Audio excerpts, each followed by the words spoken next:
It is my great pleasure and honour to welcome you to this very special event, Healthy Indoor Air. I was honored to be invited to the United Nations to represent Boston Public Schools. During the first 2 years of the pandemic, Boston made the courageous decision to modernize its existing manual IAQ testing program.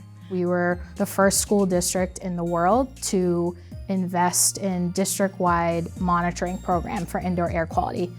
We are reporting the data from those sensors live on a public online dashboard.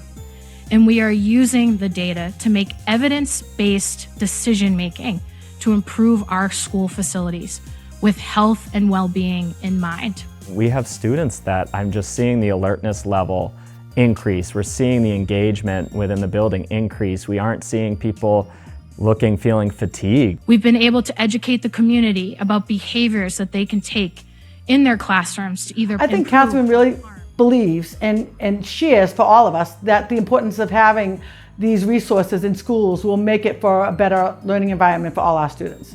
Everything we wanted to do to take our vintage building and make it new and exciting and sustainable, she has been with us. From the air quality sensors to the water bottle refilling stations to the freight farm to the outdoor classroom.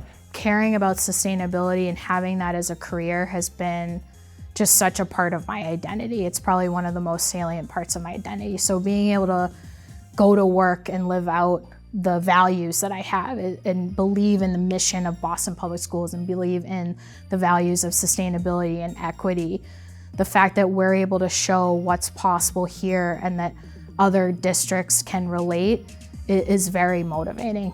There's nobody better to be presenting to the world the work of and value of healthy, sustainable schools than Katherine.